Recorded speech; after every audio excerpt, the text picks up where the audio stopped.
Buenos días, estimados maestras, qué gusto el poderles acompañar en esta mañana. El día de hoy, sábado 25 de abril del 2026, vamos a conversar en relación a la dimensión número 3 del proceso de evaluación de desempeño profesional docente. El tema que trata esta dimensión es relacionada a las habilidades y actitudes de responsabilidad profesional, los llama así, ¿sí? Entonces, el día de hoy vamos a profundizar un poco más, vamos a terminar lo que empezamos la clase anterior.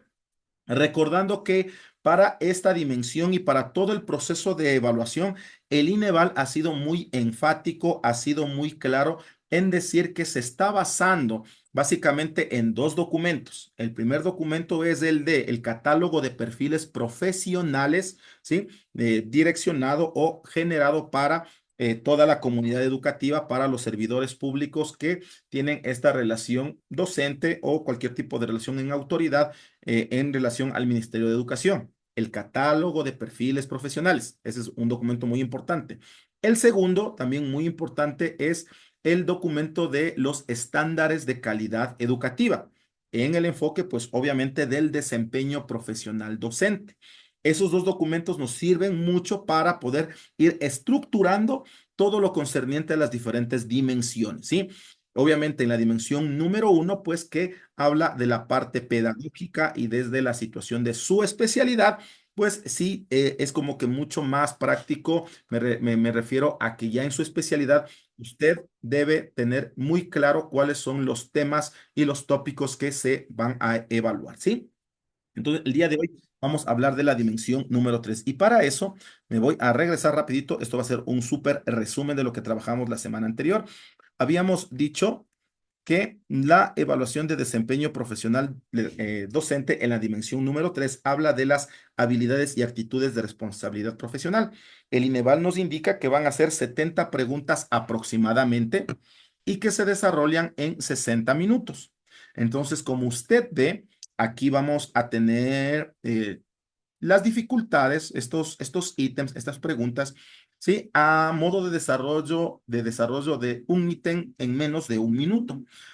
La modalidad de aplicación es online y el instrumento es un cuestionario de autoevaluación, que aquí me lo dice, ¿sí? Esta dimensión nos indica no actúa sobre el que se sabe de su materia, sino el quién es, ¿sí? El cómo se actúa de manera profesional ante la comunidad educativa, ante la ley y ante los estudiantes, ¿sí? Muchos docentes, muchas personas, muchos profes consideran que su trabajo termina ya cuando suena la campana final, ¿no es cierto?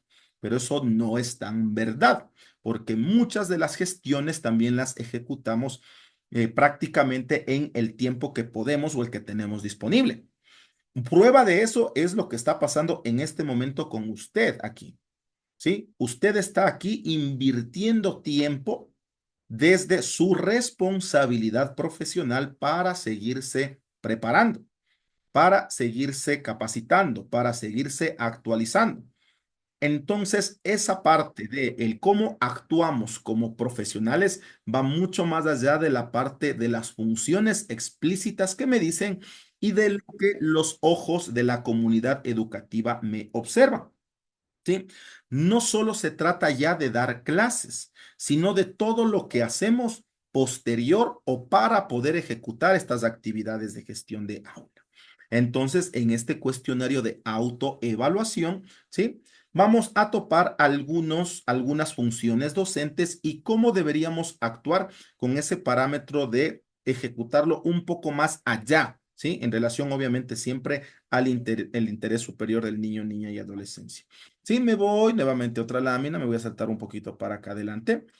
Empezando diciendo que este instrumento se genera mediante una autoevaluación. Y obviamente, quienes somos docentes sabemos qué implica esa autoevaluación. Es el generar los criterios o el generar la perspectiva desde la propia situación, desde la propia persona que es evaluada, ¿no es cierto? Entonces, esta autoevaluación va a recabar las apreciaciones personales que tenemos sobre nuestra propia gestión.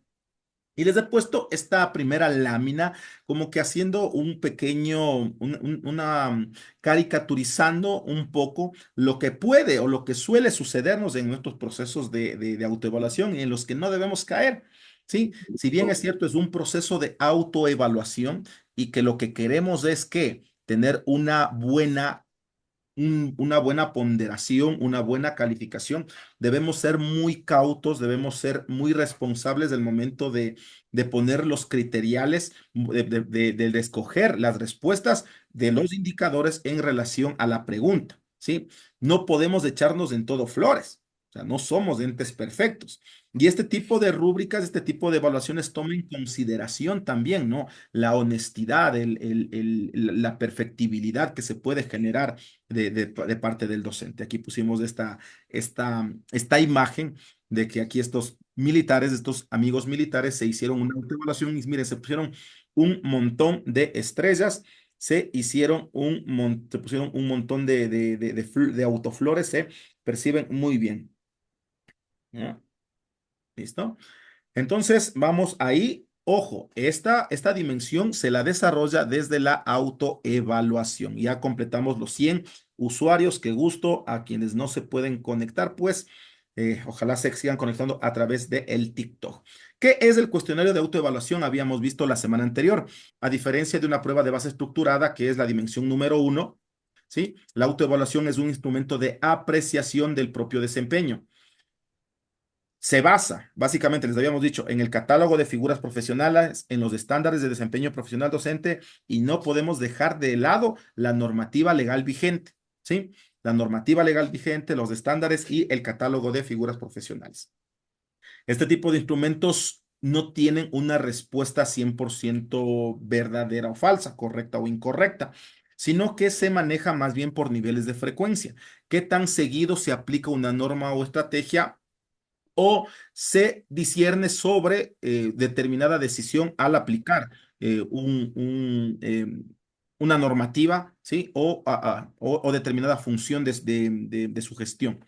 La pertinencia de sus acciones se alinean con las necesidades de los estudiantes. Recordemos que aquí hay la primacía del interés superior del bienestar del estudiante, ¿sí?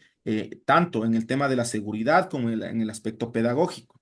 Y los compromisos, pues obviamente su disposición, la disposición personal del profesional para la mejora continua y el trabajo ético, ¿sí? Entonces, el cuestionario de autoevaluación del INEVAL no tiene respuestas correctas, tiene preguntas de frecuencia o de pertinencia o de compromiso, ¿sí? Que usted, cómo se alinea, qué tan frecuentemente hace alguna actividad o analiza alguna actividad, cómo se ejecuta tal vez en una pertinencia si las acciones están alineándose a un marco legal, a un estándar o a sus funciones. Y el compromiso si su disposición está para la mejora del trabajo continuo, ¿sí? Entonces, eso es lo que vamos a ver el día de hoy y lo que hemos estado trabajando.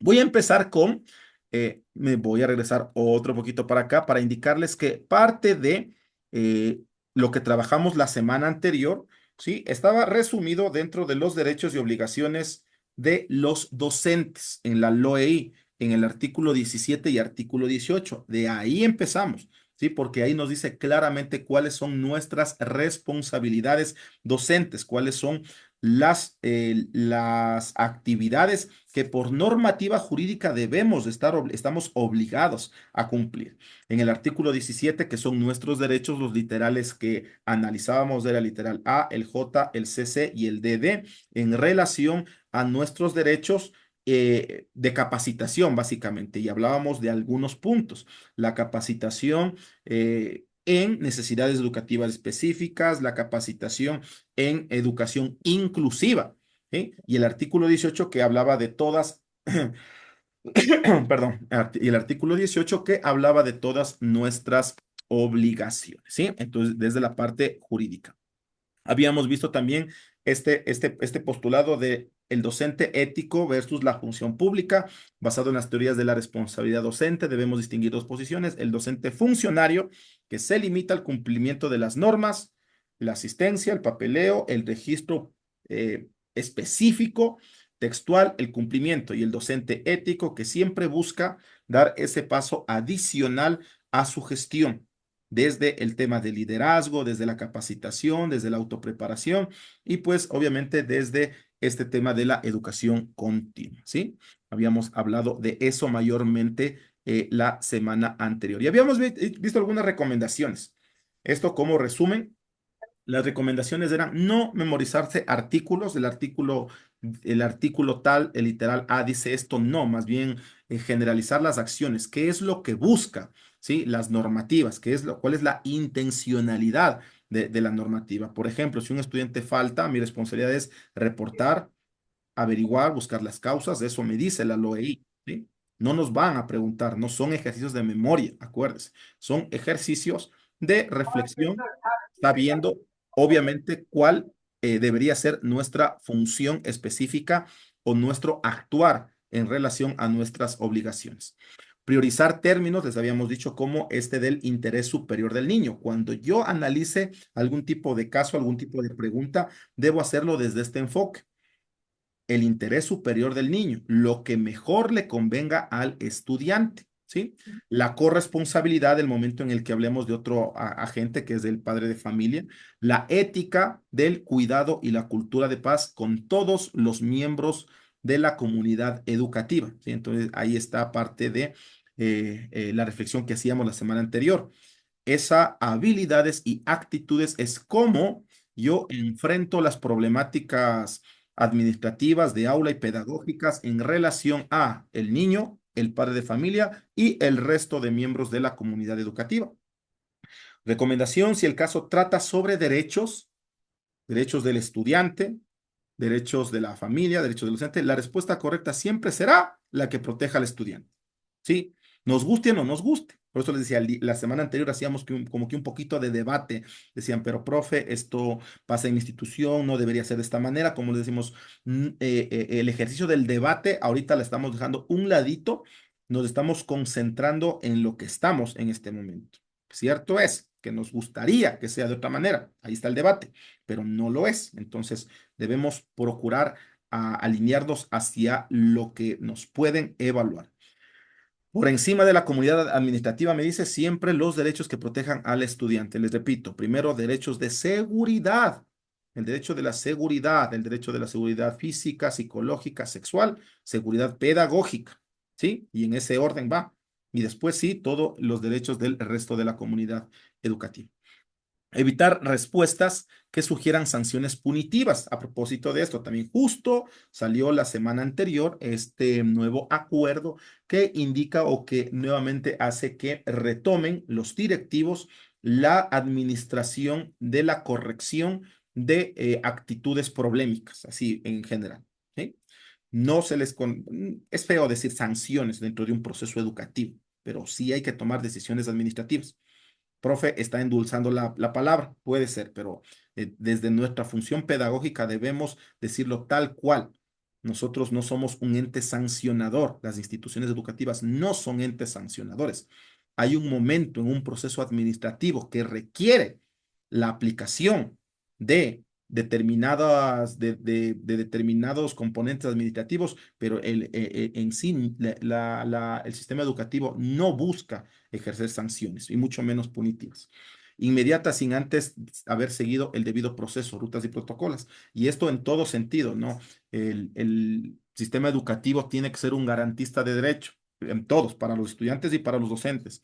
Y pues se debe respetar ese debido proceso para poder realizar cualquier tipo de proceso administrativo, incluso el llamado de atención. Nos escriben en TikTok, buenos días, ¿qué quiere decir el término punitivo? Sancionador, sancionador, básicamente es una, es una sanción, ¿sí? Vamos hacia acá. Y ahora sí, ya empezamos de acá. Decíamos, voy a empezar haciendo un barrido por los estándares de desempeño profesional. Este cuadrito usted lo puede encontrar en el manual de implementación de estándares de calidad educativa. Al último, donde ya hay casi un resumen, perdón, están los estándares, está este resumen. ¿Por qué quiero toparlo? Voy a hablar acerca de los estándares de desempeño profesional docente. que en la lámina que le estoy presentando están al costado derecho, donde dice aquí, miren, estándares de desempeño profesional docente. Si bien es cierto, aquí me dice NA no aplica, sí, es precisamente porque aquí están todos los estándares de gestión escolar, el del desempeño profesional directivo y el de desempeño profesional docente. Sí, esto así como un pequeño resumen nomás, ¿ya? Aquí en el costado izquierdo me dice el componente, la organización institucional. Para este componente me dice que debe haber un documento. El estándar de gestión escolar es básicamente un documento, ¿sí? Me dice aquí el directivo, cómo el directivo gestiona la creación o la administración de este documento. Y el estándar docente, ¿sí? Si es que se llega a transversalizar con, con lo que debe hacer el directivo y con el estándar de gestión. Por eso es que en algunas cositas que no son competencia del docente, nos aparece este NA. ¿Sí? Voy a hacerlo esto solo como resumen y para conocimiento general, ¿sí? Vamos a ver. ¿Qué es lo que me dice en este estándar en concreto? Por ejemplo, me dice, oferta el servicio educativo que guarde relación con lo que establece el documento vigente de, aquí es, documento de autorización y creación. ¿Cuál es la responsabilidad del directivo? Pues administrar la institución de acuerdo a ese documento. Nosotros no tenemos injerencia ni en la construcción, eh, no tengo injerencia dentro de la aplicabilidad de este documento ni en el documento en sí. Sí, estoy hablando del documento de creación. Entonces, es por eso que aquí me aparece como NA, no aplica. Es un estándar que no nos aplica a nosotros, ¿sí? El proyecto educativo institucional no nos aplica de manera directa, ¿verdad? Es que se pueden generar comisiones, pero no nos aplica de una manera directa en nuestro estándar. ¿Cuenta la institución con procedimientos académicos y administrativos? Aquí el directivo debe supervisar esa ejecución. A nosotros tal vez el cumplimiento, pero nos dice que aquí que no aplica, ¿sí? Quería este cuadrito porque quiero que analicemos los que sí nos aplican, los que sí nos aplican a nosotros. Vamos a ver. ¿Por qué este análisis? Nuevamente, regreso un poquito. La LOEI y el reglamento nos indica a nosotros cuáles son nuestras responsabilidades como docentes, desde las funciones. Ahora, esas responsabilidades docentes y esas funciones se clarifican dentro de los estándares de calidad educativa y los de desempeño docente. Entonces, ¿a dónde voy a tomar mucha atención? Aquí, mire, a estos estándares. Me dice el estándar 1. Aquí no, solo le leo, es D1, C2, D1. No nos metemos mucho a este tema de los códigos. Esto hicimos una clase hace un par de semanas. Me voy a solo esto, que es el estándar 1. Me dice, participa en capacitaciones para mejorar la calidad de su práctica docente. Ahí se encuentra claramente mostrado el ejercicio de actualización continua, de preparación continua, el ejercicio de formación continua, ¿sí? Entonces, es un estándar que está clarificado ahí y que obviamente el ministerio lo va a tomar en consideración. Preguntas que pueden ir vinculadas a esta. ¿Cuál es su actitud en relación a su formación continua? ¿Sí? Entonces, vamos hacia el estándar. Voy a este estándar número 2. Aplica estrategias para mejorar su práctica docente a partir de las recomendaciones, productos del acompañamiento pedagógico. Profe, no nos han hecho acompañamiento pedagógico. Bueno, ya eso es cuestiones de gestión interna institucional, pero el estándar y lo que busca el ministerio es si usted puede recibir tal vez un feedback, una retroalimentación, recomendaciones de su gestión áulica o de su de gestión de planificación de manera asertiva y la utiliza para mejorar su práctica pedagógica. ¿Sí? Entonces, nuevamente, estamos hablando siempre de la situación ideal y de lo que nos busca y lo que procura el Ministerio de Educación. Si en su institución educativa tal vez no ejecutan un plan de acompañamiento pedagógico, puede generarnos a nosotros, el INEVAL, una pregunta en relación a esto. Su postura, ¿cuál debería ser? Su postura debería ser a qué es lo que el Ministerio de Educación busca en relación a esa práctica. Si me hacen un acompañamiento pedagógico, pues lo lógico sería de que efectivamente yo aplique las recomendaciones que se me han hecho, tanto dentro de una parte de planificación o de una parte pedagógica, ¿sí? Entonces ahí estamos clarificando cuáles son las posibilidades que podrían emitirnos como preguntas el INEVAL. Tengo otra dimensión, información y comunicación, y me voy más a que todo al estándar de desempeño docente. Registra la información de su labor docente, estoy en el 3. Registra la información de su labor docente según los procesos de gestión de información, notas, asistencia, planificaciones, entre otros. Aquí recuerde que nuestra gestión docente es una gestión pedagógica, pero también tiene un componente administrativo. Ese componente administrativo se lo evidencia mediante la documentación que se genera de nuestra gestión docente. Usted genera notas, genera registro de asistencias, usted planifica. Esa documentación antes la ubicábamos dentro de nuestra carpeta. Todavía me parece que muchas instituciones mantienen eso, los portafolios docentes físicos, ¿sí? Esa información usted la mantiene, la guarda, la custodia. ¿Cuál es su proceso de registro? ¿Cuál es su proceso de conservación, de custodia de este tipo de documentación? ¿Sí? Entonces, ese estándar lo que trata de alinear es a esto, a esta documentación que lo genera el docente. Obviamente también el tema de los informes que se desarrollan dentro de nuestra práctica pedagógica. La dimensión 4 se comunica de manera oportuna los resultados de aprendizaje e información oficial pertinente a estudiantes y representantes legales. Hablábamos de que la comunicación debe partir incluso desde el primer detalle en cómo vamos a evaluar al estudiante. Si se socializan rúbricas de evaluación, si se socializan todos los instrumentos donde nos indique cuál va a ser la ponderación. Eso es lo que no está haciendo el INEVAL. Por ejemplo, mire, nosotros no sabemos todavía, perdón, no sabemos todavía qué peso va a tener cada una de las dimensiones. Pero aquí lo que nos dice obviamente también son los resultados del aprendizaje, ¿sí? Cómo está yendo al estudiante en este proceso de evaluación, la comunicación con el padre de familia.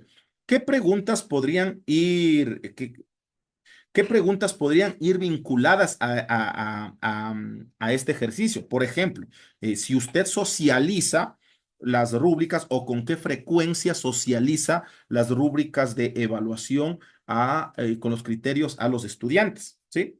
Nachi nos pregunta, buenos días, en nuestra evaluación, ¿cómo nos tomarían este tema? Eso le indico, ¿sí? Estamos generalizando en este momento y ya vamos a puntualizar. ¿Cómo, no, cómo se va vinculando? Que es básicamente, acuérdese, es las habilidades y la actitud profesional. Entonces, una de las actitudes puede ser, primero, las habilidades y las actitudes. ¿Cómo puedo yo informar? ¿Cómo informo yo? Si tengo la habilidad tal vez de generar los informes pertinentes. Si yo realizo el tema de las notas de manera organizada o en base al apego a los lineamientos que me dice el establecimiento educativo. ¿Sí? Entonces, sobre estos temas se pueden generar nuevamente los tópicos, los ítems con los cuales nos van a evaluar. La dimensión 5 emplea la infraestructura, equipamiento y recursos didácticos en relación a los objetivos de aprendizaje planteados y promueve su cuidado. ¿Sí? ¿Cómo se podría clarificar esto dentro de qué sé yo, dentro de un ítem? ¿Con qué frecuencia usted utiliza el laboratorio de, qué sé yo, de química? ¿Sí? Profe, en mi institución no tengo laboratorio de química. Nuevamente, se habla sobre un ideal, ¿no? Sobre una situación de qué tan frecuente se podría aplicar este proceso o esta actividad. Perdón. El estándar 16, perdón, ahí la imagen está un poquito distorsionada, pero les vamos leyendo. Elabora las planificaciones curriculares anuales, PCA, en relación a los lineamientos de planificación curricular e institucional. Este taller me dice, este taller de estándares ya lo hicimos en una clase anterior, por eso voy a ir un poquito más rápido, solo leyéndoles del estándar. Aquí, obviamente, ¿no? una de las preguntas podría ser efectivamente si su planificación curricular anual está alineado a los diferentes componentes del PCI. ¿Sí? O con qué frecuencia usted actualiza su PCA en relación a los lineamientos del PCI. Obviamente también contextualizado con casos. El, me voy acá con un lapicito. El estándar de 07 elabora planificaciones microcurriculares de acuerdo a lo establecido con las planificaciones curriculares PCA. Aquí hay que tomar en consideración que el PCA, según la normativa, se crea o se construye, se unifica al finalizar el año lectivo, pero debe haber una relación, pues obviamente, entre el PCA y la planificación microcurricular, que es nuestro PUD.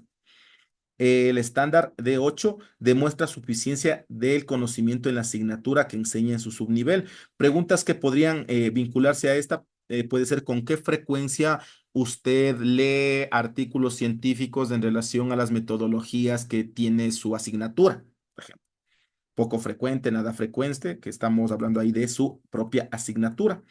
El D09 aplica estrategias de enseñanza orientado al logro de los objetivos de aprendizaje planteados en la planificación microcurricular. Estrategias, ¿sí?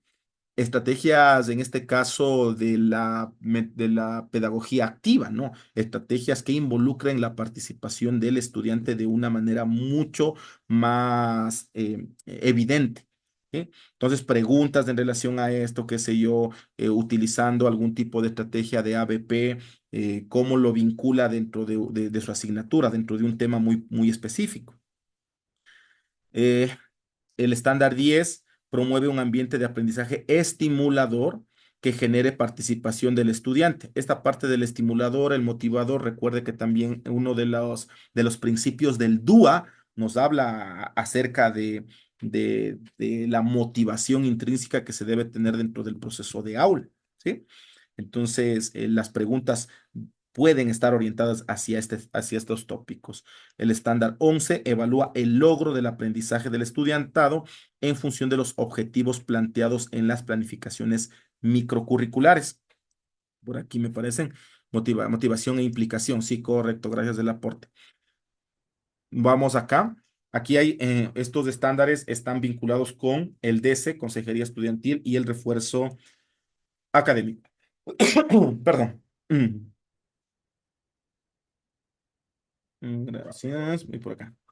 Me dicen, el estándar 12 implementa en su práctica docente acciones recomendadas desde el servicio de consejería estudiantil. ¿Con qué frecuencia usted implementa modificaciones a su gestión de aula cuando existe una nueva recomendación en el caso de un niño con necesidades educativas específicas? Muy frecuentemente, casi siempre, nunca. Entonces, así pueden estructurarse, ¿sí? Perdón, estándar número 13 ejecuta actividades de refuerzo académico en función de las necesidades de aprendizaje del estudiantado. Se puede poner algún tipo de caso, ¿no? Un estudiante presenta notas menores de 7 o un estudiante presenta una nota de 7.5, le ha solicitado un refuerzo académico. ¿Usted cómo actuaría ante ello? ¿Sí? Generar el refuerzo académico, dialogar con el padre, qué sé yo, si hay algunas tipos de preguntas que pueden vincularse a este estándar, que ya lo vamos a desarrollar acá. Estándar número 14, estos tienen que ver con la convivencia y participación escolar.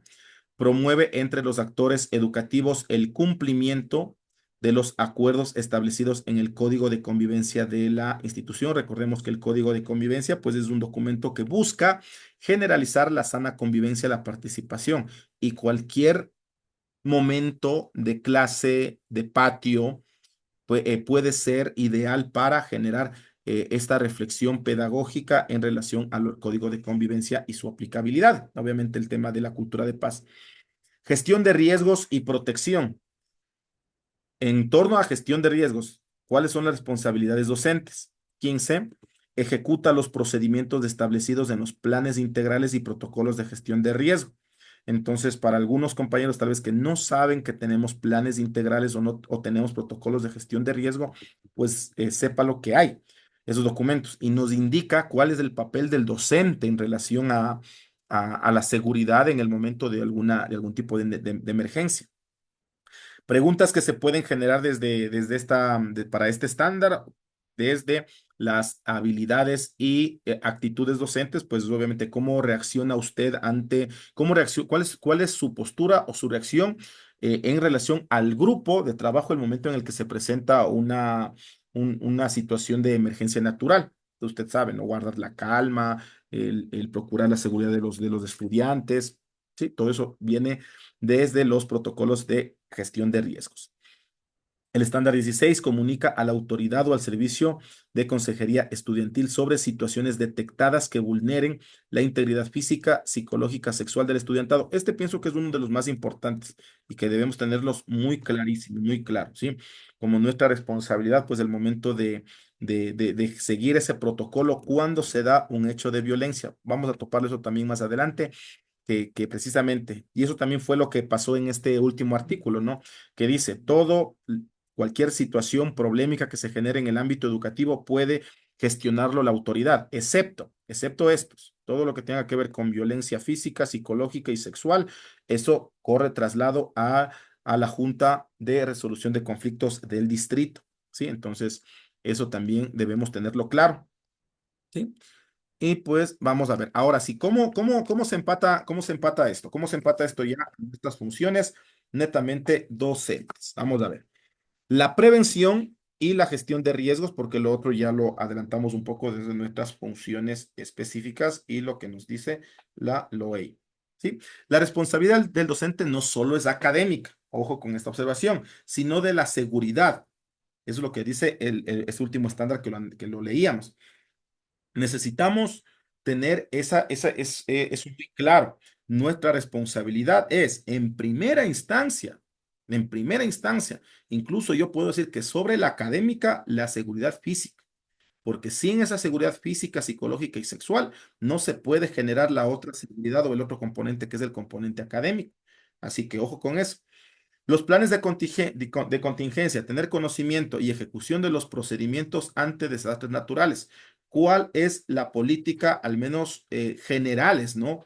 Ya las instituciones educativas tienen sus propios planes de contingencia, pero hay cosas que son y que deben ser de dominio público y de dominio de gestión del docente. ¿Cuál debe ser nuestra reacción el momento en el que se tiene ese tipo de eventualidades? Sismos, erupciones o cualquier tipo de carácter natural.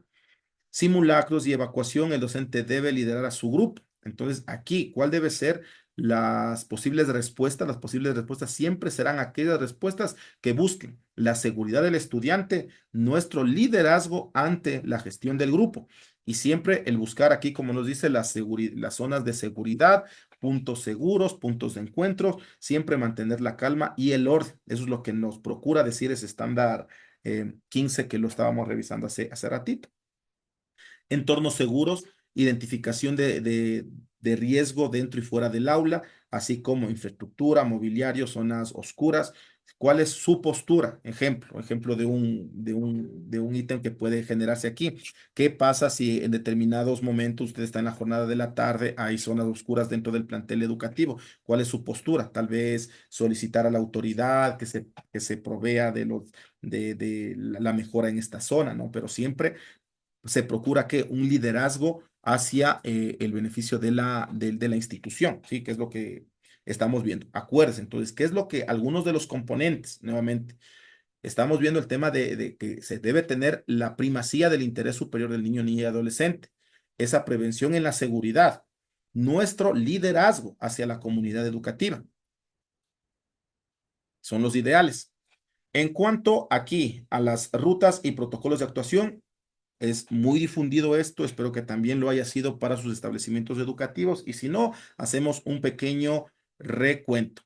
Rutas y protocolos de actuación.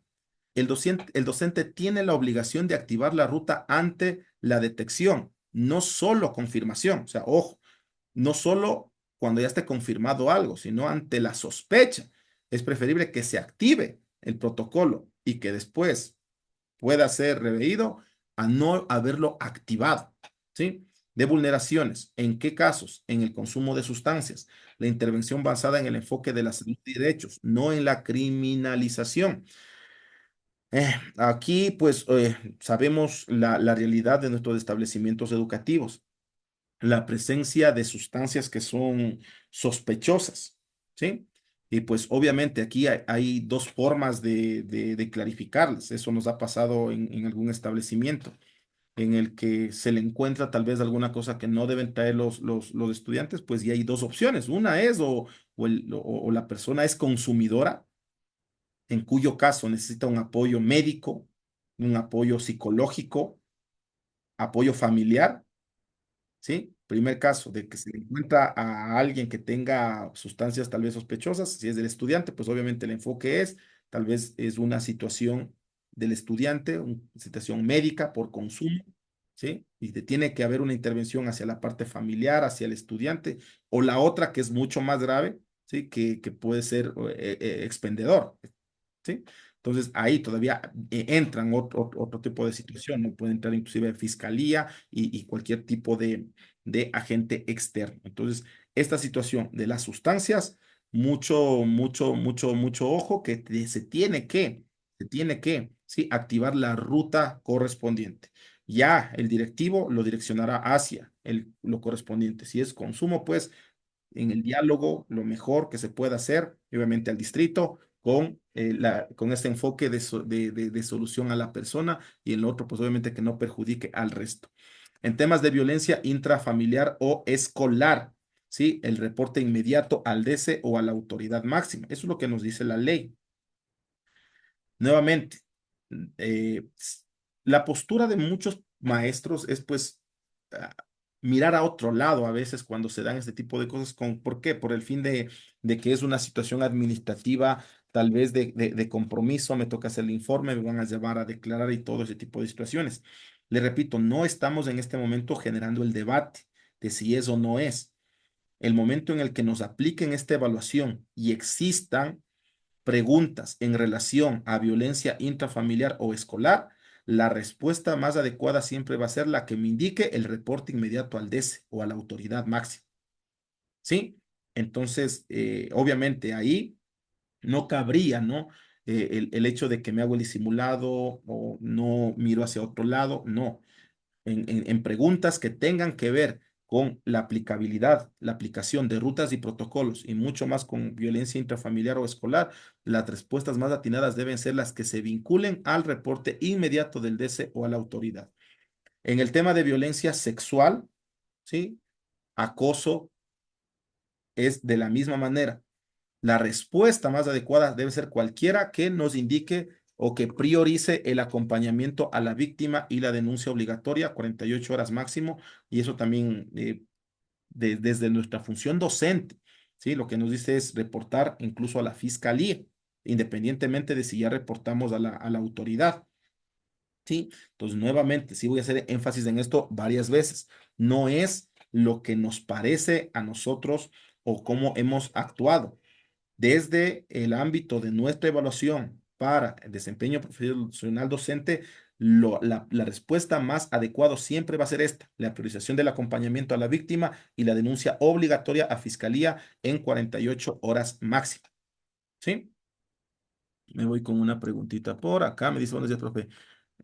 ¿Qué se debería hacer para denunciar a un muchacho de primero de bachillerato con necesidades educativas y que vende drogas dentro de la institución educativa?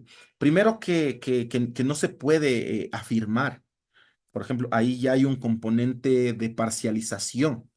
El momento en el que yo digo que vende, obviamente acuérdense que en la primacía del derecho a la inocencia, nadie es culpable mientras no exista eh, ya la certeza dada por el órgano componente, el supuestamente, correcto, esa es la palabra técnica, ¿sí? Que supuestamente vende o que presuntamente se realiza, ¿sí? El famoso se presume. ¿Qué es lo que se debería hacer? Correcto. ¿Qué es lo que se debería hacer? Para denunciar al esto. Primero, pues obviamente, si es que se tiene ya esa presunción, depende de la posición en la que esté, ¿no? Si es como docente, como autoridad, como padre de familia, como DC, cambia el rol, cambia el papel, ¿sí? pero en todo momento siempre va a primar, uno, la actuación sobre los protocolos y la actuación sobre el debido proceso, ¿sí? El debido proceso. Entonces, ¿qué es lo que qué es lo que se procuraría hacer? Siempre el bienestar del estudiante en primera instancia y el bienestar de la comunidad. Le repetí hace ratito, en casos en los que, porque también nos ha pasado, en casos en que se tiene alguna situación de que algún estudiante está en posesión de esto, se les ha dicho, ¿no? Inclusive con el padre de familia ahí presente, es dos vías, solo tiene dos vías, o es consumidor y necesita un apoyo médico exterior que no lo puede hacer el establecimiento educativo, o es un expendedor, que es mucho más grave, y ahí sí ya hay una intervención de fiscalía. ¿Sí? En ese caso hay tres vulnerabilidades del estudiante, nos aporta Ceci Baque. Sí, pues obviamente es menor de edad, es un estudiante con necesidad educativa específica y tal vez puede ser incluso un consumidor. ¿Sí? Es que son casos y casos, no se puede en realidad, por más normativa que se tenga, los casos tienen sus propias particularidades, tiene su propio contexto, tiene sus propios, las personas que intervienen en ese hecho puntual, ¿sí? Pues tiene sus propios lugares, su propia hora, fecha, ¿sí? Eso es. Nuevamente, como les decía, no vamos a tratar de debatir ahorita, no es el espacio, sí voy a generar otro espacio como para poder hablar de estos casos ya muy puntuales, pero ahorita solo como general, ¿cuál debe ser la postura? La nuestra, siempre la denuncia, siempre la prevalencia del interés superior del niño y adolescencia, en algunos casos directamente al DECE, como el tema intrafamiliar, y los de violencia sexual, que es a la autoridad y a la fiscalía. ¿Sí? Entonces, esa debe ser nuestra postura en preguntas que nos puedan venir desde con ese enfoque. Me voy por acá, en caso cuál sería el protocolo a seguir. Eh, es que nuevamente no nos va a decir de manera puntual un protocolo, verán, ojo, ¿sí? Sino más bien tal vez un caso en el que se nos presente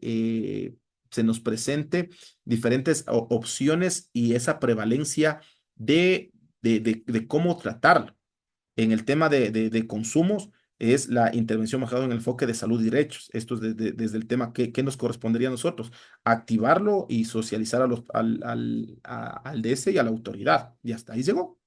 Siempre como, con un informe y siempre con esa presunción de inocencia. ¿Sí? Lo que nos compete.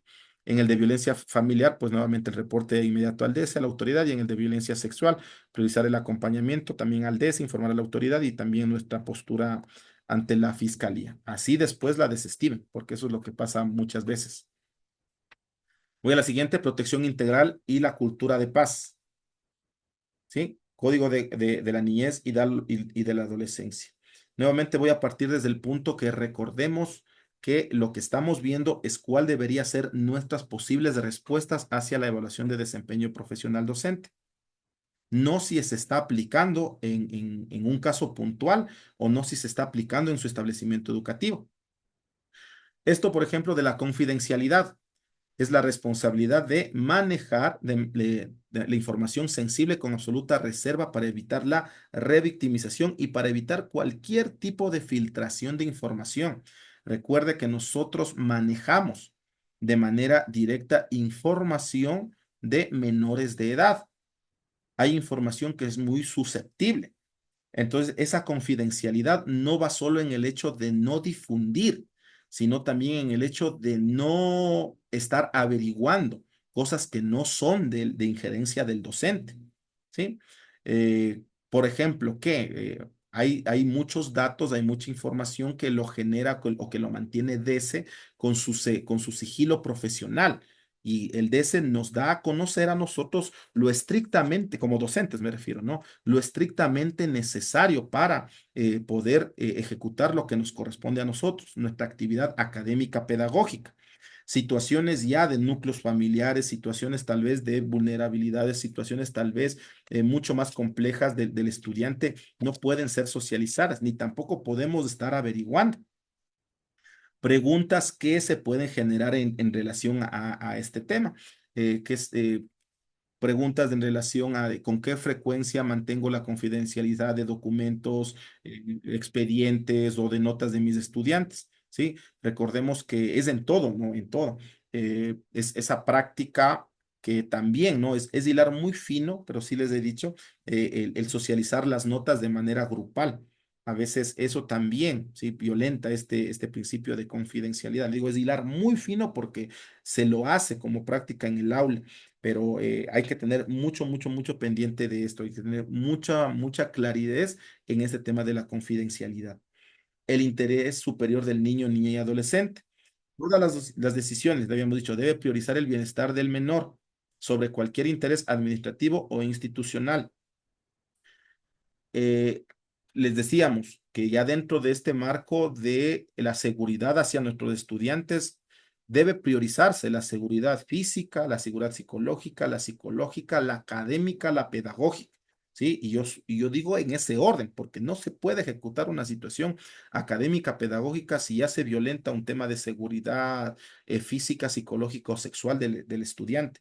Entonces, le decíamos, ¿cuál debería ser una respuesta ante alguna una pregunta? ¿Sí? Prevalece el interés superior sobre cualquier otro tipo de interés o cualquier tipo de acto administrativo o institucional. La resolución de conflictos, la resolución pacífica de conflictos, la aplicación de mecanismos alternativos, la mediación escolar para evitar medidas disciplinarias punitivas, sancionadoras, castigadoras, ¿sí? Innecesarias. Nuevamente aquí prevalece, les decíamos, el enfoque que nuestros establecimientos educativos no son entes de corrección social. Nuestro enfoque es netamente una situación académica pedagógica, de formación.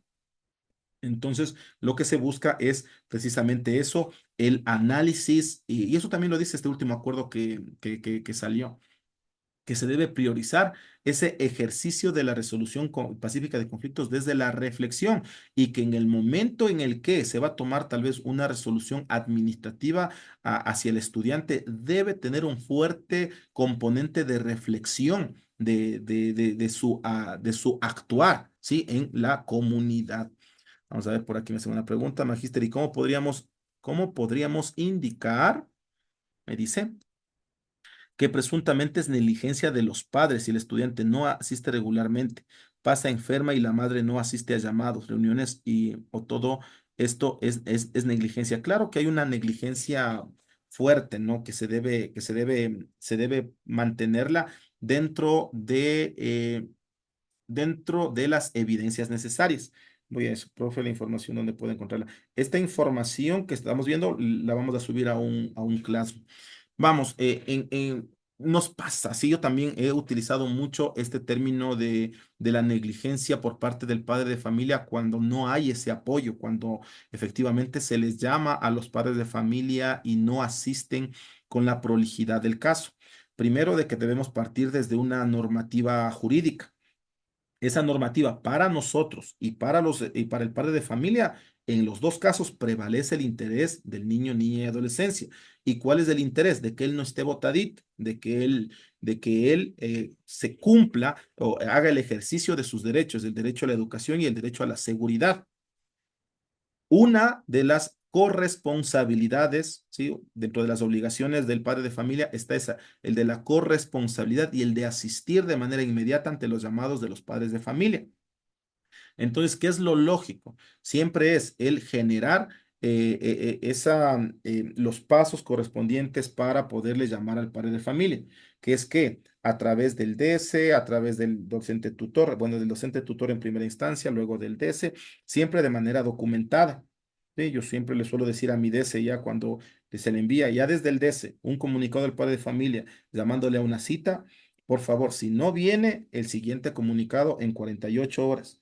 Si no viene el siguiente comunicado, 48 horas. Cuando nosotros tenemos esos comunicados ya de una manera tangible que nos permita a nosotros evidenciar como una prueba fehaciente de que le hemos tratado de localizar al padre de familia y que no hay esa predisposición para poder acudir, ahí sí activamos este canal, que es la visita domiciliaria. Y sin la visita domiciliaria no podemos tampoco llegar a encontrarle, no podemos conversar. ahí sí a la Junta Cantonal a la Junta Cantonal de Protección de Derechos del Niño, Niña y Adolescencia, ¿sí? Ayúdeme con las preguntas de la Secretaría de Emprendimiento y Gestión. Escríbame, profe, y ahí le envío, ¿sí? Entonces, nuevamente, ¿cuál debería ser preguntas generalizadas? Cualquier tipo de caso, sea académico, pedagógico, que se resuelva desde la vía del diálogo, con la aplicación de mediación escolar, con una profunda reflexión del estudiante en el ejercicio de su actuar, ¿sí? Posterior, y ahí con el último nuevo acuerdo, que tendrá la injerencia del rectorado en casos más complejos que no sean de violencia eh, física, psicológica o sexual con los estudiantes, ¿sí? Entonces, eso como protección. Voy hacia acá, que más gracias, muchas gracias, magíster, por la explicación. Eso es negligencia parental, correcto. Sí, eso ya lo soluciona hasta la Junta Cantonal de Protección de Derechos. Eso es lo que llega.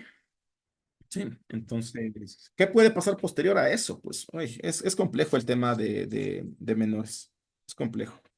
Sí, porque si ya, hablando ya en el servicio público, pues si es que se llega con situaciones mucho más graves, la reubicación del niño a un núcleo familiar mucho más estable, que puede ser familiares, en este caso del menor de edad. ¿Sí? Es complejo bastante eso. Nuestra responsabilidad hasta dónde llegaría, hasta informarles ya a la Junta Cantonal. Algunos papitos ya con el escrito de tercera notificación, posterior a esto se le pondrá como negligencia con las autoridades pertinentes, ya se asustan y vienen a conversar, ¿sí? Pero es la forma en la que nos corresponde movernos. Dice, por favor, ¿cómo hacemos a la pregunta del... Ah, ya me dijo. Escríbame a ese y le envío. Escríbame a este número y le envío. Recomendaciones para el estudio y para la prueba. Pilas con esto de la seguridad. Recuerda que el docente detecta y reporta, no investiga, no es curiosito. Pilas con eso. No, verán, y obviamente no, porque el tener cierta información a nosotros nos pueden ubicar en una posición incluso para declaraciones. ¿Sí? Eso ya desde la parte jurídica. No investigamos, nosotros únicamente si hay una situación, informamos del hecho, lo que vi, lo que pasó, sin emitir juicios de valor. Esa es nuestra forma. ¿Sí? No investigo más allá, tampoco estoy de curiosito de ver qué pasó, por obviamente el principio que les decíamos de guardar la confidencialidad, ahí está, la confidencialidad de la información de los estudiantes. ¿Sí? La investigación corresponde a las autoridades competentes. En casos administrativos, pues el distrito educativo, la autoridad, o en casos ya que pueden ser delitos, la fiscalía. Me dice por acá, buenos días, magíster, ¿qué se puede hacer en el caso de que los estudiantes pierdan los celulares en el aula de clases? ¿Pierden o prenden? Si pierden los celulares en el aula de clases, primero que ellos no están llamados, si es salvo, ¿no? Que tengan como normativa que les hayan pedido los celulares. Caso contrario, ¿hasta dónde puede llegar una injerencia institucional nuevamente? Tal vez hasta esa concientización y buscar los celulares, pero hasta ahí es complejo, es complejo. Por eso, más bien, en ese sentido, la recomendación es no celulares. Y lo posterior ya es responsabilidad del padre de familia. Ahorita mismo hay un caso bien fuerte. No sé si usted ha visto en redes sociales el caso de una unidad educativa en Otavalo. ¿Es por qué? Por el manejo de los celulares, así de directo. Y una madre de familia decía con mucha coherencia que el uso de celulares parte desde el padre de familia. El padre de familia es quien le permite el uso del celular. Y aquí viene otra situación que no es tema de esta charla, pero también de análisis ya que lo topamos.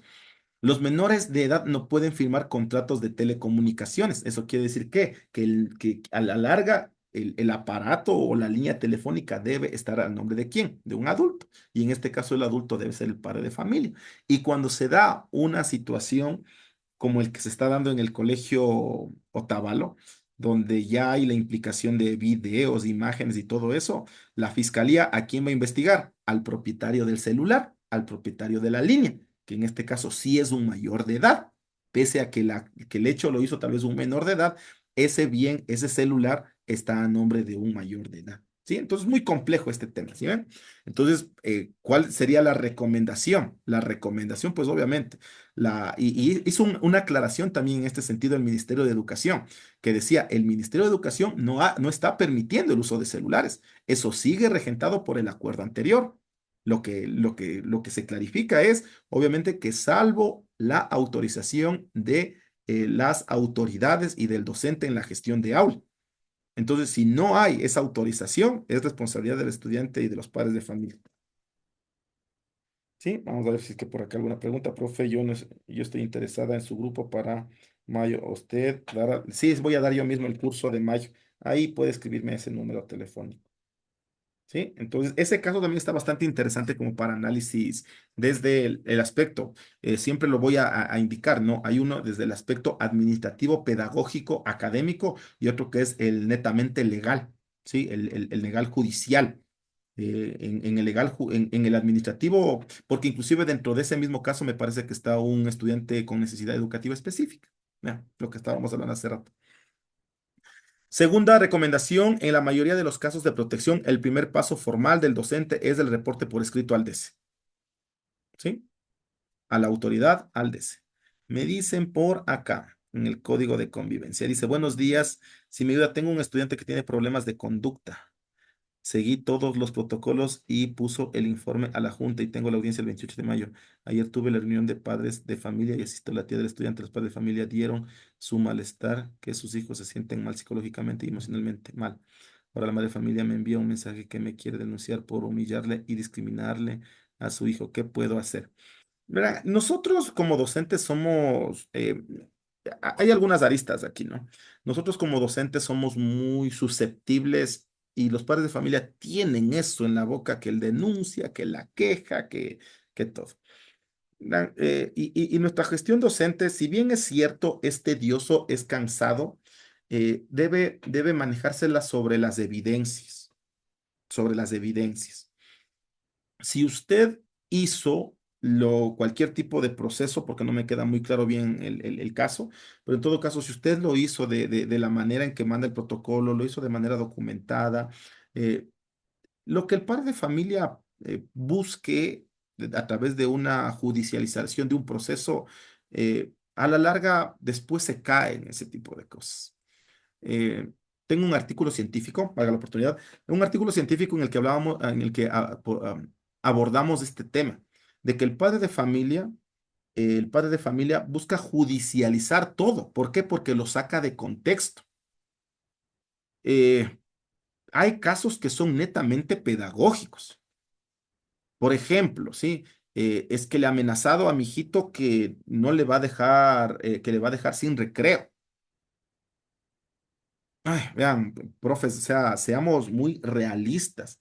¿Nos pasa o no nos pasa eso dentro de la actividad docente? Si no terminas la actividad, ¿cómo puedes salir al recreo? ¿Nos ha pasado o no nos ha pasado eso? A ver, cuénteme usted. Entonces, hay hechos, hay situaciones que se los genera desde un enfoque pedagógico. Y el padre de familia muchas veces utiliza este término de la denuncia como para poder también doblegar al docente.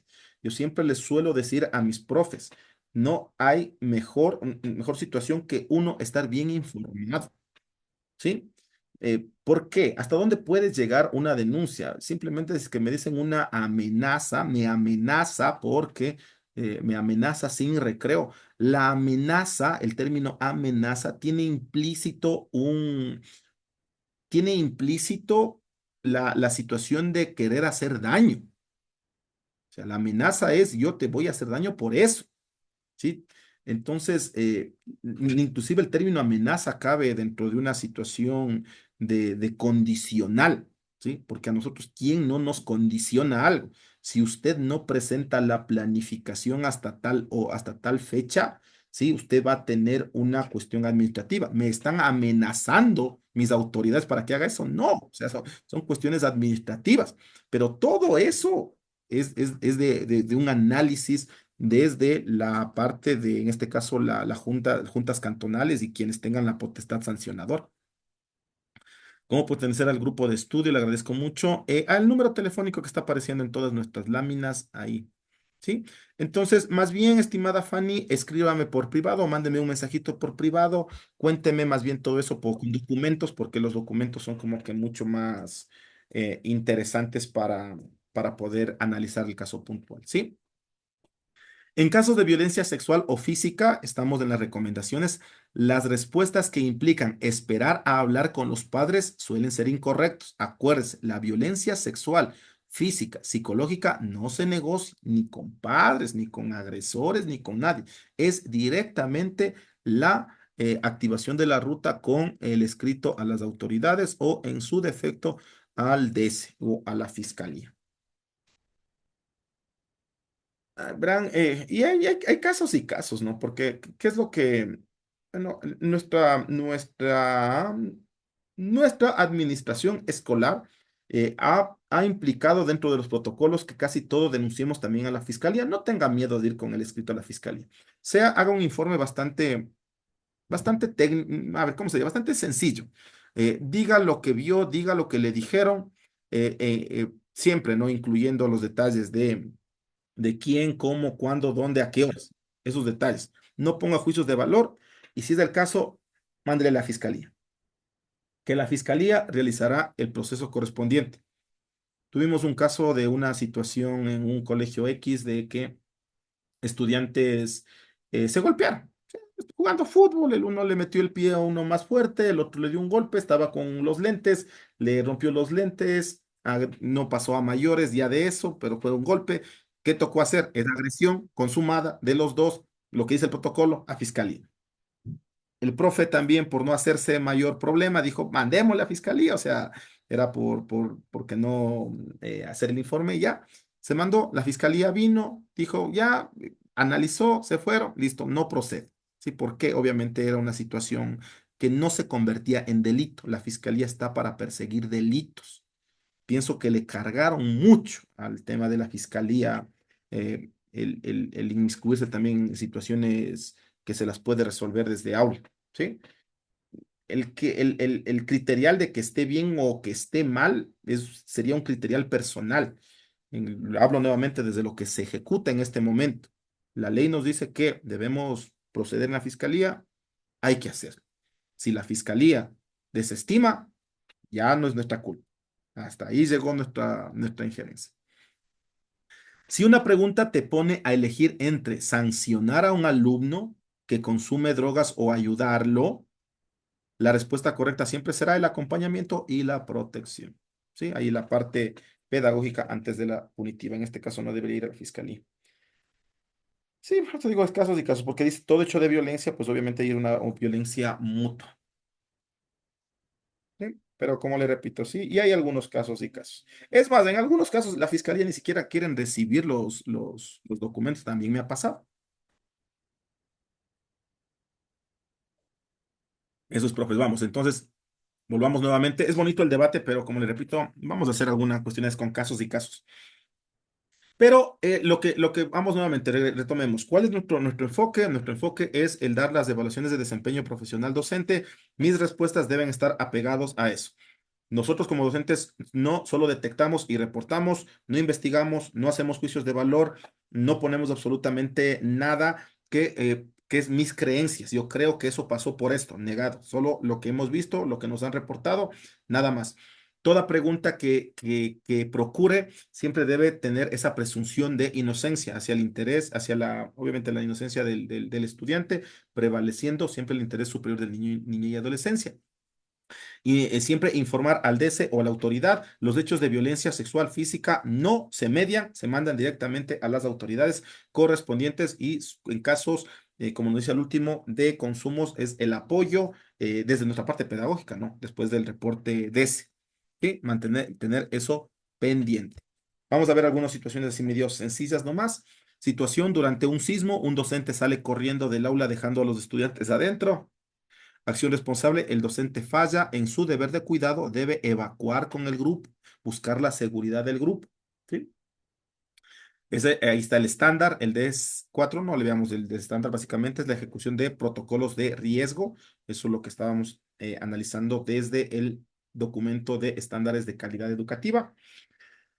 Caso 2, si un estudiante confiesa que está siendo acosado por un compañero en vía redes sociales, activar el protocolo de acoso escolar y reportar al DECE. Ahí está. El artículo 339 al 341 del reglamento a la LOEI, las faltas relacionadas con la convivencia. Eh, Vamos a analizar también esto, ¿ya? Se sospecha que un estudiante porta un arma blanca en su mochila, informar a la autoridad para proceder según el protocolo de seguridad, acuerdo ministerial 43, protocolos de seguridad. Aquí muchos dicen, ¿no? Y ahora, antes nos revisaban, nos dejaban revisar las mochilas. Mucho depende de cómo está también el protocolo. Voy a ver, por aquí tenía, no sé, denme un ratito, si es que tenía abierto. Si es que tenía abierto esto, la, el reglamento. Ya, me dice el 339. Vamos a analizar esto un ratito también, ya que nos metimos acá. Ya, me voy a 339, solo como para acordarnos. Estoy en el reglamento general, ¿sí? Estoy en el reglamento general a la LOEI y me voy al 339 que me decía. Ya. Profe que no esté bien informado es susceptible de que le pongan muchos miedos, hasta incluso desde parte de las autoridades. Ya, este es el que nos dice allá, ¿no? Ojo, el deber de denunciar y las medidas de protección. El deber de denunciar, artículo 339, obligación de denuncia. Todo integrante de la comunidad educativa, todo integrante, directivo, administrativo, docente, tendrá la obligación de denunciar cualquier hecho, acto que vulnere los derechos de los niños, niñas y adolescentes ante la dirección distrital, me dice clarito aquí, a la que pertenece la institución educativa, a las entidades correspondientes de protección de la niñez y adolescencia. Las direcciones distritales verificarán la pertinencia jurídica de derivar dicho caso a la Junta Distrital de Resolución de Conflictos o a la Junta Cantonal de Protección de Derechos, así como a la Fiscalía General del Estado o en el caso del cometimiento de un delito. Fiscalía para delitos. Y aquí nos dice denunciar al distrito. Artículo 340. Denuncia de hechos de connotación sexual y violencia. En el caso de que ocurra o se tenga conocimiento de estos hechos, está hablando de los de connotación sexual y violencia, los miembros de la comunidad educativa deberán de manera inmediata presentar directamente su denuncia ante la fiscalía. ¿Sí? Los miembros de la comunidad, es decir, ¿quién supo de esto? Directamente la Fiscalía General del Estado. Esta gestión no limita la obligación de que se informe del particular a la dirección distrital competente, de manera que se realice el seguimiento respectivo y, de ser el caso, se participe activamente en la investigación. La una es de derechos, ¿no? Esta es, se vulnere derechos de los niños, niñas y adolescentes. El otro es ya con temas de connotación sexual o violencia. Artículo 341, responsabilidad por omisión. El incumplimiento de estas disposiciones deberá ser considerada como infracciones y sujetas por las sanciones previstas en la ley. El COIP también nos habla y el Código de Menores de ese deber de denuncia, ¿sí? En hechos de violencia. Entonces, ya lo sabe, todo lo que sea situaciones de violencia sexual, acoso y todo eso, no se media directamente, activar el protocolo e informar la denuncia. ¿Qué hora es? No tengo hora. Ah, voy por acá. 9:20. Uy, coincido con 20. El rol del docente reflexivo. Terminamos con el rol del docente cuidador, el rol del docente protector. Vamos al docente reflexivo. También ya hablamos del rol del docente que busca su preparación permanente. La responsabilidad del docente implica una profunda reflexión, habilidades profesionales. Un docente responsable se ve a sí mismo como un aprendiz permanente, como una persona que constantemente necesita estar preparándose, actualizándose, pues y leyendo para poder mejorar su práctica docente. Reflexión en la acción. La capacidad de ajustar la enseñanza mientras sucede la clase. La improvisación experta. Eh, Nos falla tal vez algún tipo de medio tecnológico, el ambiente se generó por una situación particular, que es lo que a veces nos pasa, y tomarla como punto de partida para nuestro ejercicio docente temático o el ejercicio de procurar incentivar los valores y la sana convivencia. La reflexión sobre la acción, el análisis posterior a la clase, qué funcionó, por qué los estudiantes no comprendieron tal vez ese concepto o qué sí funcionó, ¿sí? Que también es otra situación, ¿no? El de las buenas prácticas pedagógicas. Estamos hablando ahora de una responsabilidad desde la actitud reflexiva del docente. Y esta es una lámina que me viene trayendo desde una de las primeras clases que dimos cuando empezamos con esta preparación. Me dice, ¿cuáles son los principios esenciales? Me dice, primero que un docente debe tener esa actitud reflexiva. Esa actitud reflexiva que me indica, me dice, ¿qué es lo más importante de lo que estamos trabajando incluso el día de hoy? Trate de acordarse al finalizar la jornada. ¿Qué fue lo más importante? A ver, ¿qué me cautivó? ¿Qué me pareció de mucha importancia? Me pareció novedoso para mi ejercicio docente. Nosotros hacemos esa reflexión desde qué? Desde nuestra participación en talleres, tal vez en cursos, en webinars, desde la lectura de libros, desde la experiencia de colegas, desde su preparación en maestrías, desde su preparación tal vez en posgrados, ¿sí? De todo eso, la actitud de reflexión docente debe decir qué es lo más importante de lo que esa lectura, ese webinar, ese curso me está dejando. Para posterior, ¿qué? ¿Hacer qué? ¿Puedo aplicar esto en mi realidad educativa? Si estoy aprendiendo una nueva metodología, tal vez puedo aplicarla a ver qué tal me sale. Nuestra gestión docente es netamente también de experimentación, experimentación pedagógica, porque no todos sabemos aplicar metodologías activas. Hay muchas metodologías y no todas son aplicadas en todos los momentos de la gestión docente, ni en todas las asignaturas, ni en todos los temas. Pero si es que puedo ejecutar algún tipo de metodología activa, la podré hacer en la calidad que se necesita. Es experimentación. Y aquí está mire, arriesgarme a probar. Esa es la actitud de un docente reflexivo. Voy a probar efectivamente si puedo, si esa práctica que estoy aprendiéndola en esos cursos, talleres, webinars, libros, la puedo replicar o la puedo aplicar dentro de mi gestión de aula o dentro de mi contexto, ¿sí? Qué prácticas puedo hacer? Netamente más del tema de las pedagógicas, ¿no? Pero también el otro, tal vez el diálogo asertivo con mis autoridades para poder vincular esta situación de mi liderazgo hacia la ejecución de una mejora comunitaria. Voy a equivocarme y tengo miedo a equivocarme, tal vez por eso no hago, por el qué dirán netamente en situaciones pedagógicas, en situaciones de metodologías, en situaciones de la aplicabilidad tal vez de una estrategia puntual. ¿Sí?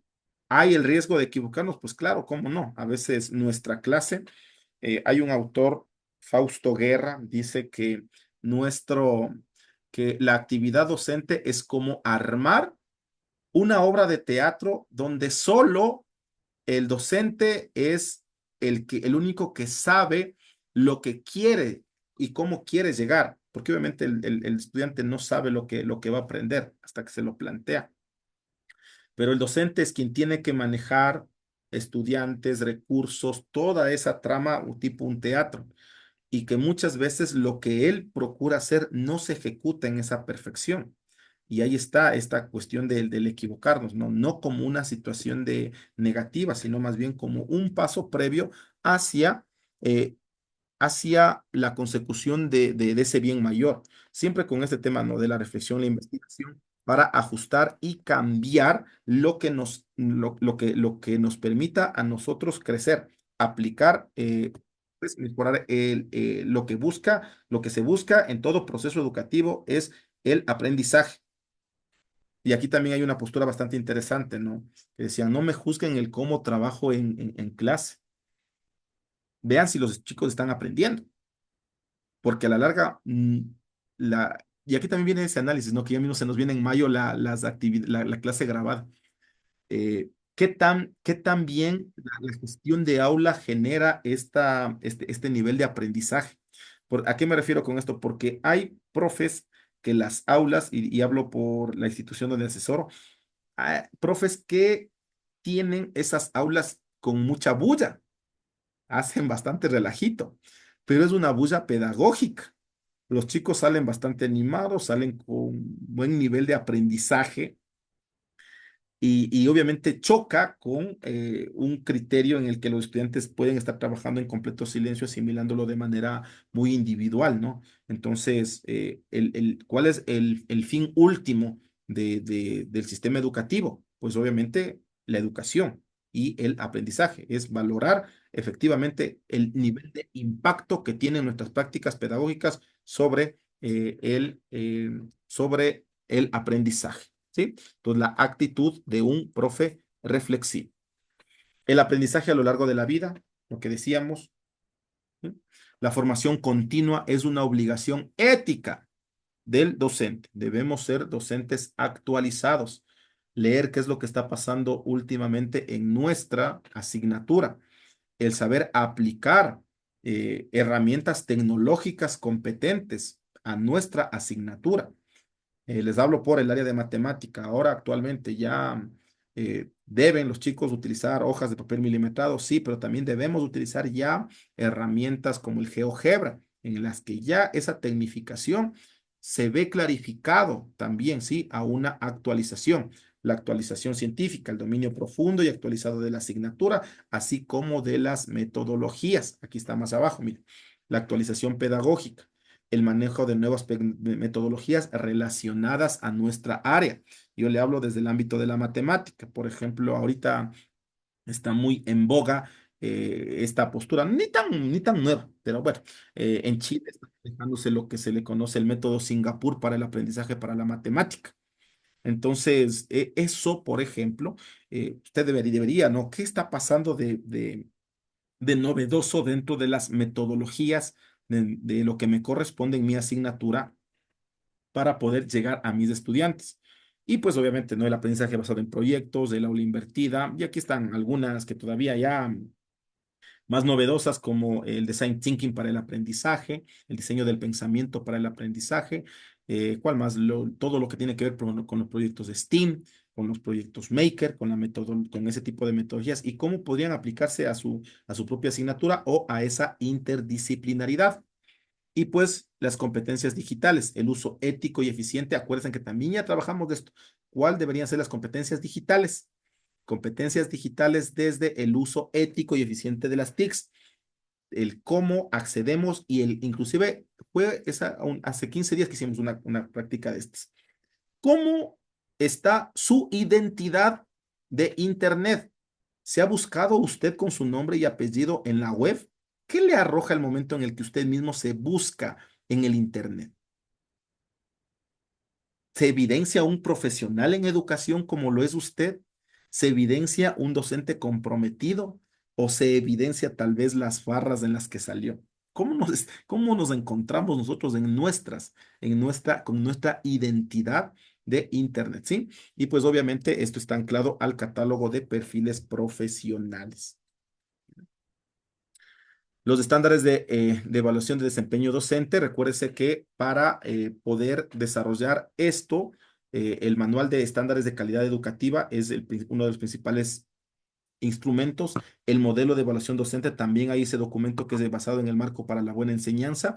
Coincide con algunos indicadores muy importantes. Primero, ojo, la autoevaluación es la capacidad de identificar fortalezas y debilidades propias de nuestra gestión, que también qué es lo que impulsa el trabajo colaborativo. Todas las preguntas que puedan vincularse hacia esa correlación, hacia ese apoyo hacia la gestión docente, hacia el trabajo grupal, con el fin de elevar la calidad educativa de nuestros estudiantes, es una buena respuesta.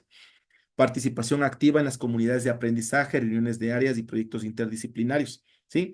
No importa, profe, nuevamente, usted trabaja solito, le gusta trabajar solito, le van a preguntar cuál debería ser la frecuencia o su actitud en el trabajo colaborativo. Quiero sacar una buena nota, pues debo vincular mis respuestas hacia ese tipo de opciones. El uso de evidencias, utilizar los recursos de las evaluaciones de los estudiantes para rediseñar planificaciones y la enseñanza basada en datos, ese análisis y para los feedbacks de manera individualizada. Recomendaciones en relación a estos temas. No memorice qué es la formación continua. Enfóquese en cómo aplica lo aprendido en el aula, este ejercicio de reflexión para resolver problemas de los estudiantes. El INEVAL valora el trabajo entre pares, el trabajo colaborativo. Un docente que trabaja aislado es visto como menos efectivo que uno que comparte recursos y estrategias. Uno de los estándares incluso de la gestión docente es si se replican las buenas prácticas pedagógicas que uno tal vez las adquirió en algún curso, en un taller. Les repito, no importa, es que dice, profe, eso no se hace en mi colegio. En muchos colegios no lo hacen, pero ya dentro de este enfoque, lo ideal es eso, que las buenas prácticas pedagógicas sean replicadas hacia el resto de nuestros compañeros. Si una pregunta te pide elegir entre seguir el plan original o ajustar una planificación porque los alumnos no entienden, la respuesta correcta siempre será el ajuste reflexivo. ¿Sí? Ahí nuevamente está primando el interés superior del niño, niña y adolescencia por el aprendizaje. Ante la falta de conocimiento sobre un tema nuevo, la respuesta correcta siempre implica buscar capacitación y ayuda de pares. Nunca ignorar la brecha del conocimiento. Y sabemos, ¿no? No podemos ser dueños de todo el conocimiento. Y la mejor forma es acudir hacia fuentes, investigación, capacitación, nuestros pares con mayor experiencia. Situaciones, vamos a algunos casitos que se nos pueden generar. El 70% de la clase reprueba un examen de matemática. El docente culpa a la falta de bases. Eso nos pasa mucho. Es que el año anterior no han aprendido bien. Acción responsable, el docente debe reflexionar sobre la metodología y ofrecer un plan de refuerzo académico inmediato. Eso va en torno al estándar de desempeño profesional docente, la evaluación para la mejora del aprendizaje. Entonces, una pregunta podría ser, ¿no? De que la mayor cantidad de estudiantes presentan bajas notas en su asignatura, ¿usted qué haría? ¿Sí? Entonces, la opción es siempre la más adecuada hacia los planes de refuerzo y ese acompañamiento pedagógico. Siguiente caso, se implementa un nuevo software educativo en la institución, pero un docente se niega a usarlo porque siempre ha enseñado igual, porque ya estamos acostumbrados. El docente falta a su obligación de actualización y adaptación. El artículo 17, ¿no? Aquí está mal, no es el 11, es el 18, es el 18. Corrijamos de una vez, si no después se me va, perdón, un segundito. Voy a corregir esto porque es el artículo 18. Es la obligación de actualizarse permanentemente. Ahí sí. Ya, artículo 18 es la obligación de actualización permanente. Un docente diseña una estrategia exitosa para enseñar álgebra y decide presentarla a la junta de área para que otros la usen. Práctica de colaboración y liderazgo pedagógico. Dominio de compromiso con el desarrollo profesional. ¿Sí? Entonces, básicamente estamos topando el tema de las habilidades y actitudes profesionales docentes. Finalmente, vamos a esto en cuanto a la rendición de cuentas, que era cómo nosotros evidenciamos nuestra gestión. Primero, la transparencia de datos, proporcionar información clara y comprensible sobre el progreso estudiantil, empezando con las evaluaciones, cómo van a ser los mecanismos de evaluación. evitar tecnicismos que excluyan a la familia con menos escolaridad. En situaciones rurales, pues obviamente los padres de familia, socializarles, ¿no? Dentro de los términos que ellos también puedan entender muy claro cuál es la realidad pedagógica del estudiante. Responsabilidad profesional, el docente rinde cuentas sobre su metodología y cómo ésta se ajusta para cumplir con el derecho a la educación de calidad. Es bastante subjetivo, es bastante, también digo, hilar muy fino el momento en el que nos piden esas reestructuraciones metodológicas, ¿sí? Dentro de nuestra planificación, pero ese es el enfoque, ¿no? En el momento en el que yo me doy cuenta de que mis estudiantes tal vez no están aprendiendo, buscar esa adecuación metodológica, evitar lo punitivo, las sanciones. La rendición de cuentas debe servir para mejorar el sistema, no para buscar culpables o aplicar sanciones restrictivas sin análisis previo. Tengo por ahí un micro prendido que lo vamos a apagar. Ya, no sé de quién era. Algunas recomendaciones finales. Recordemos que hay que reflexionar cómo transformar una queja de un representante en una oportunidad de colaboración. La respuesta correcta en el examen siempre buscará la conciliación, no el enfrentamiento. Pienso que también no nos preparan, no nos preparamos para poder atender a padres de familia conflictivos.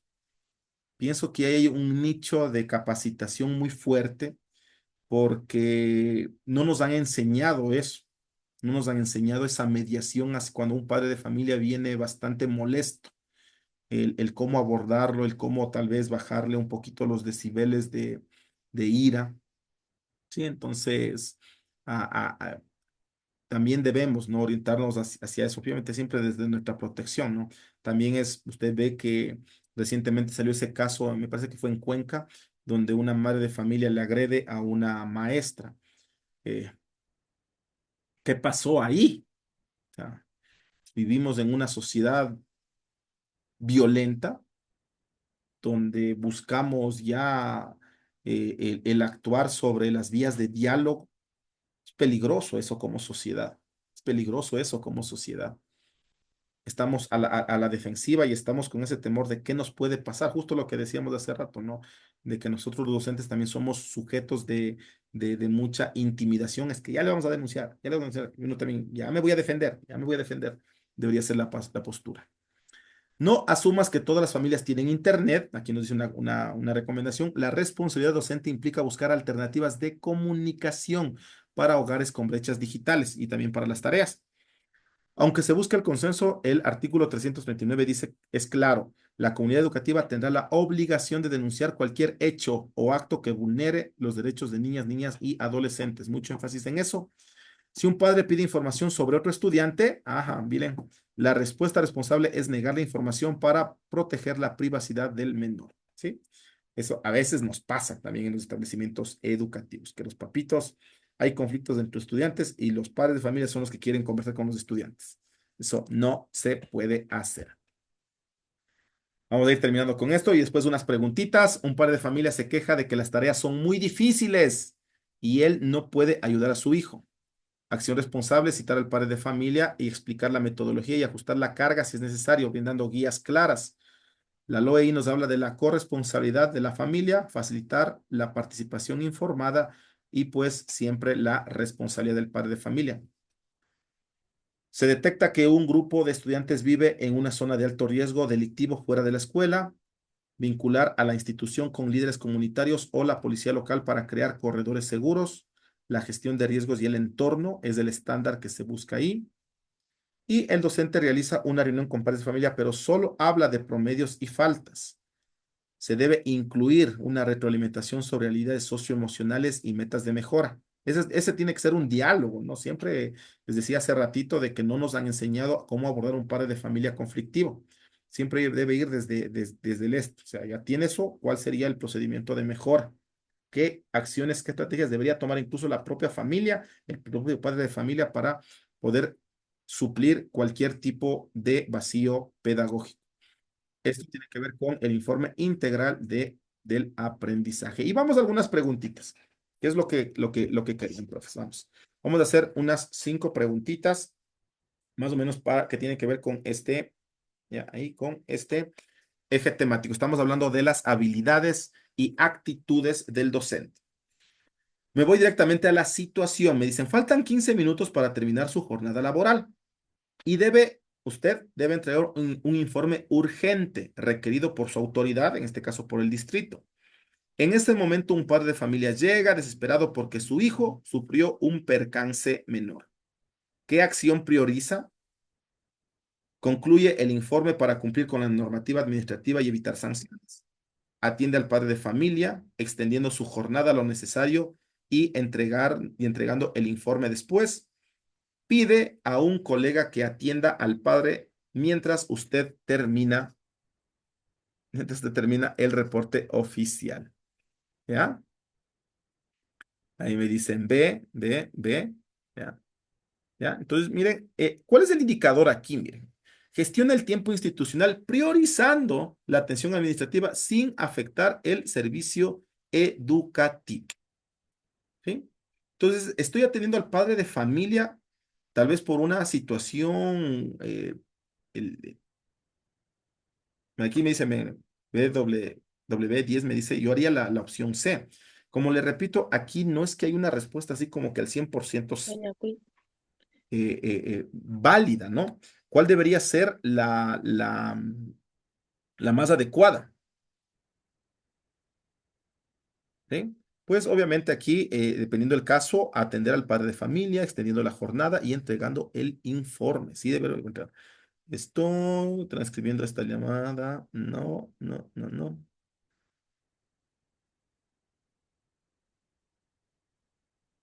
Ahí está. Vamos, siguiente preguntita. Situación. El hijo de un colega cercano le dice, está en riesgo de reprobar. Compañero maestro, el hijo está por reprobar su asignatura. El colega le pide una oportunidad extra, una segunda oportunidad, fuera del cronograma oficial para no afectar la beca del estudiante.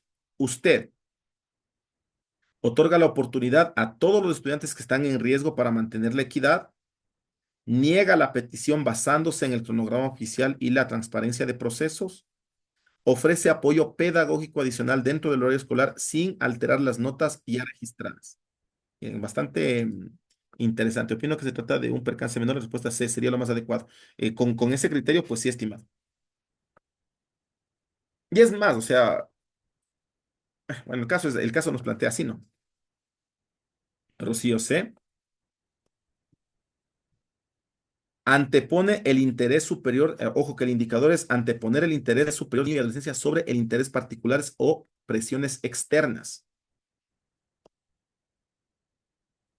¿Cuál de estas opciones prioriza el interés superior del niño, niña y adolescente?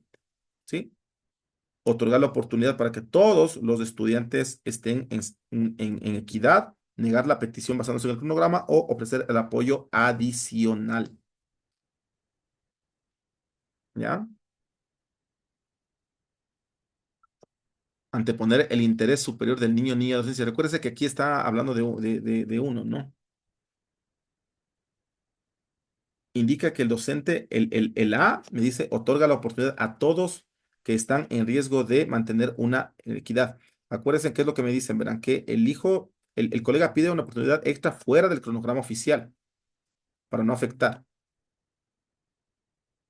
¿Sí? Aquí para mí sería el negar la petición basándose en el cronograma oficial y la transparencia de procesos. Y además del interés superior del niño, niña y adolescencia, ya se ejecutó el momento en el que todos tuvieron las mismas oportunidades. ¿Sí? Es, como les digo, de análisis. Vamos a ver, el indicador. Vamos desde el indicador, ¿ya? Integra nuevos conocimientos técnicos en su práctica diaria para mejorar el aprendizaje. ¿Quién? El docente. El docente integra nuevos conocimientos técnicos. La institución ofrece un curso de actualización. 43, ¿ya? Actualización en nuevas tecnologías, pero coincide con el tiempo que usted usa para calificar tareas. Usted solicita los materiales del curso para leerlos en casa y priorizar la calificación de tareas. Se inscribe en el curso y posterga la entrega de notas, informando a los estudiantes el motivo del retraso. Asiste al curso solo si la institución le garantiza que no tendrá carga administrativa esta semana. ¿Qué es lo que haría usted? ¿sí? La institución ofrece cursos y pues vamos, me dice, se inscribe el curso y posterga la entrega de notas, me dice, informando a los estudiantes. Es una respuesta. La B, Erika también me dice lo mismo. Opción A, responde al indicador. Me dice, integra nuevos conocimientos técnicos en su práctica diaria y mejora el aprendizaje. Solicita los materiales del curso para leerlos en casa y prioriza las calificaciones de las notas. Creo que es la más equilibrada, la más ecuánime. ¿Sí? ¿Sí? Listo, profes. Vamos a ir concluyendo con este temita. Entonces, básicamente, recordemos, algunos de los de estas posturas que procuran, ¿sí? Resumámosla. ¿Qué es lo que el INEVAL y el Ministerio de Educación está buscando? Primero, que nosotros seamos garantistas de los derechos de los chicos y de la seguridad, que generemos nuestra formación continua, que procuremos nuestra formación continua. En la primera también está la prevalencia del interés superior del niño, niña y adolescencia. Que seamos agentes activos de mediación ante conflictos con estudiantes, con compañeros docentes y con autoridades, siempre teniendo muy claro que los conflictos con carácter de violencia física, psicológica, sexual no se median, ¿sí? Y todo relacionado también hacia, ¿qué más? Sería eso, al liderazgo que podemos ejercer nosotros dentro de nuestros establecimientos educativos. Voy cerrando la actividad del día de hoy. Quiero invitarles, la próxima semana vamos a estar hablando de la siguiente dimensión, ¿sí? Bueno, aquí tenía unas preguntitas más, pero quiero, antes de irme, voy a dejar de grabar a partir de aquí.